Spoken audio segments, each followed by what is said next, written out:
Hello friends, स्वागत है आप सबका आपके अपने चैनल वेद एकेडमी में। आज की वीडियो में हम दहेज प्रथा निबंध की स्टडी करने वाले हैं। प्रीवियस वीडियोस नहीं देखी हैं जिनमें हमने पर्यावरण प्रदूषण और बेरोजगारी की समस्या पर निबंध की स्टडी की थी, तो इस वीडियो के डिस्क्रिप्शन में आपको लिंक मिल जाएगा, जाकर जरूर देखें। आपने चैनल भी अभी तक सब्सक्राइब नहीं किया तो चैनल सब्सक्राइब जरूर कर लें, ताकि जो भी न्यू अपकमिंग वीडियोस हैं उनके नोटिफिकेशन आप तक सबसे पहले पहुँच सकें। देखिए, ये निबंध आपको 3 तरीके से पूछा जा सकता है। दहेज प्रथा एक अभिशाप, दहेज प्रथा एक सामाजिक अभिशाप।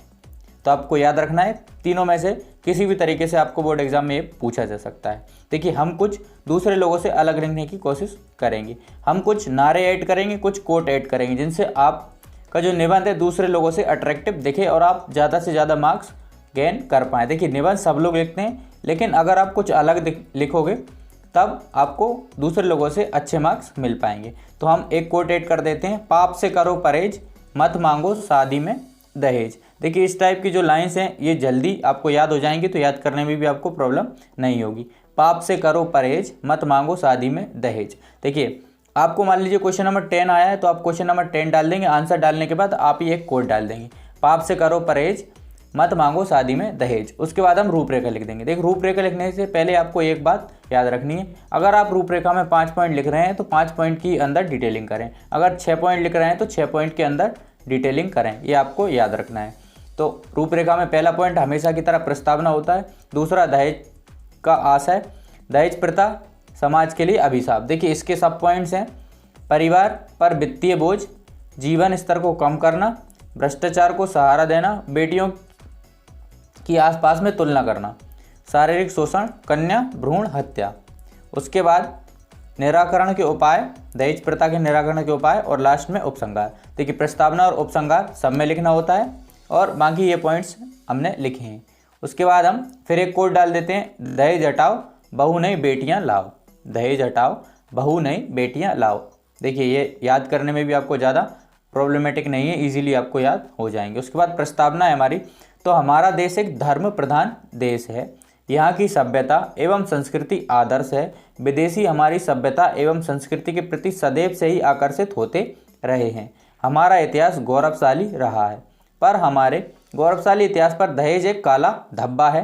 दहेज प्रथा ने हमारे इतने गौरवशाली संस्कृति पर एक जोरदार थप्पड़ मारा है। ये हमारी प्रस्तावना है, आपको प्रॉपर तरीके से स्क्रीनशॉट ले लेना है।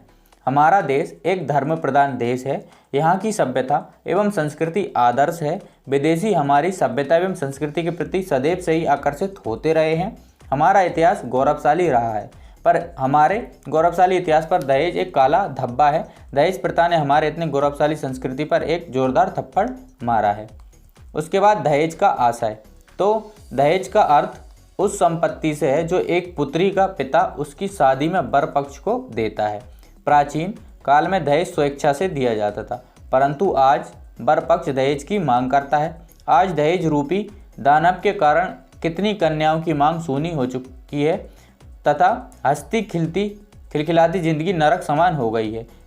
उनके स्वप्न चकनाचूर हो गए। देखिए, दहेज का आशय होता है, दहेज का अर्थ उस संपत्ति से है जो एक पुत्री का पिता उसकी शादी में वर पक्ष को देता है। प्राचीन काल में दहेज स्वेच्छा से दिया जाता था, परंतु आज वर पक्ष दहेज की मांग करता है। आज दहेज रूपी दानव के कारण कितनी कन्याओं की मांग सूनी हो चुकी है तथा हंसती खिलखिलाती जिंदगी उनकी जो है नर्क हो गई है।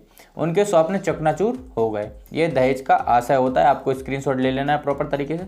उसके बाद हम एक कोट ऐड कर देते हैं, दहेज के खातिर लड़की को मत जलाओ, गर वास्तव में मर्द हो तो कमा कर खिलाओ। देखिए, इस टाइप की जो कोट्स हैं ये आपका इंप्रेशन अच्छा डालेंगे एग्जामिनर की नज़रों में, और आप अच्छे मार्क्स गेन कर पाएंगे। दहेज प्रथा समाज के लिए अभिशाप, तो दहेज दुल्हन के परिवार द्वारा दूल्हे और उसके परिवार को नकद संपत्ति और अन्य संपत्ति देने की प्रथा है, जिसे वास्तव में महिलाओं विशेष रूप से दुल्हनों के लिए शाप कहा जा सकता है। दहेज प्रथा के कारण कई सामाजिक बुराइयों ने जन्म लिया है, जैसे पहला पॉइंट है हमारा परिवार पर वित्तीय बोझ। इसका आपको प्रॉपर तरीके से स्क्रीनशॉट ले लेना। हर लड़की के माता पिता उसके जन्म के बाद से उसकी शादी के लिए बचत करना शुरू कर देते हैं। वे कई साल शादी के मामले में सजावट से लेकर खान पान तक की पूरी जिम्मेदारी संभालते हैं।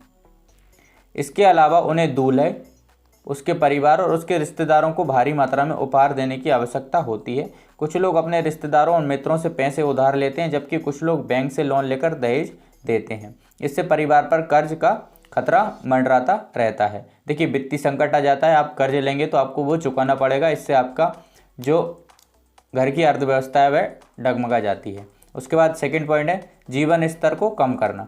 देखिए, दुल्हन के माता पिता अपनी पुत्री की शादी पर इतना खर्च कर देते हैं कि उनकी ज़िंदगी निकल जाती है कर्ज चुकाते। बैंकों और जमींदारों से भारी कर्ज लेकर अपनी बेटियों को ज़्यादा से ज़्यादा दहेज देते हैं।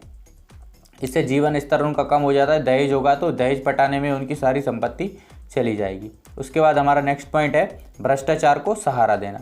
तो जिस व्यक्ति के घर में बेटी ने जन्म लिया है उसके पास दहेज देने और एक सभ्य विवाह समारोह करने से बचने का कोई विकल्प नहीं है। उन्हें अपनी बेटी की शादी के लिए पैसे जमा करने ही होते हैं और पैसे जमा करने के चक्कर में वे लोग गलत रास्ते अपनाते हैं, जैसे रिश्वत लेना, टैक्स चोरी और अनेक प्रकार के आपराधिक कृत्य। उसके बाद नेक्स्ट पॉइंट है हमारा लड़की के आसपास की लड़कियों से तुलना करना। इससे मानसिक प्रताड़ना आप बोल सकते हैं, लड़कियों को मानसिक रूप से प्रताड़ना देना। तो सास ससुर अक्सर उनकी बहू द्वारा लाए गए उपहारों की तुलना उनके आसपास की बहू बेटियों से करते हैं और दिन रात उन पर व्यंग करते हैं। इससे लड़की तनाव महसूस करती है और मानसिक अवसाद से पीड़ित हो जाती है और वह कुछ गलत कदम उठा लेती है। उसके बाद शारीरिक शोषण। जहाँ कुछ ससुराल वालों ने अपनी बहू के साथ बदसलूकी करने की आदत बना रखी है, बात बात पर उन्हें अपमानित करते हैं और उन्हें मारपीट जैसी गंभीर समस्याओं का भी सामना करना पड़ता है। कहीं कहीं दहेज की मांग पूरा न करने पर लड़कियों को मारने और जिंदा जलाने के भी मामले सामने आए हैं। देखिए, शारीरिक शोषण भी होता है, उन पर दबाव बनाया जाता है कि तुम कम दहेज लेके आई हो, वो देखो ज़्यादा दहेज लेके आई थी। तो इससे मानसिक रूप से वह कमज़ोर हो जाती हैं और गलत कदम उठाने पर भी मजबूर हो जाती हैं। उसके बाद नेक्स्ट पॉइंट है कन्या भ्रूण हत्या। एक लड़की के लिए हमेशा परिवार के लिए बोझ समझा जाता है। दहेज प्रथा कन्या भ्रूण हत्या के लिए उत्तरदायी है। अगर लड़की हुई तो उसकी शादी के खर्चे के कारण कुछ लोग बेटियों को कोख में ही मार देते हैं। तो कन्या भ्रूण हत्या में भी दहेज प्रथा का अहम योगदान है। दहेज, उसके बाद हम कोट ऐड कर देते हैं। तो दहेज तो समाज पर एक अभिशाप है, जहाँ पूछता है एक बाप क्या बेटी का होना कोई पाप है। देखिए, इस टाइप के जो भी कोट होंगे ये आपका इंप्रेशन अच्छा एग्जामिनर की नज़रों में डालेंगे। तो दहेज तो समाज पर एक अभिशाप है, जहाँ पूछता एक बाप क्या बेटी का होना कोई पाप है। उसके बाद है निराकरण के उपाय। तो केंद्र सरकार कानून के माध्यम से इसे अपराध घोषित कर चुकी है, लेकिन समस्या से अभी छुटकारा नहीं मिल सका है। इसके लिए अंतरजातीय विवाह करने होंगे।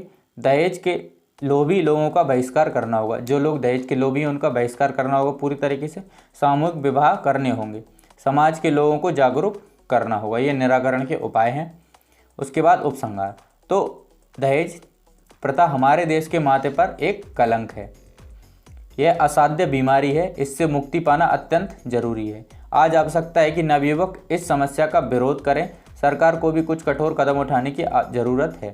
इस समस्या का काफ़ी हद तक समाधान हमने कर लिया है, पर देश के कुछ हिस्से ऐसे हैं जहां रोज़ दहेज प्रथा के केस सामने आते हैं। यह समस्या हमारी बेटियों के लिए अभिशाप है। एंड में हम एक कोट ऐड कर देते हैं, दहेज प्रथा नहीं व्यापार है, लालची लोगों का हथियार है। दहेज प्रथा नहीं व्यापार है, लालची लोगों का हथियार है। आई होप आपको वीडियो पसंद आई होगी। अगर आपको वीडियो पसंद आई है तो वीडियो को लाइक, वीडियो को शेयर और चैनल को सब्सक्राइब जरूर करें और एंड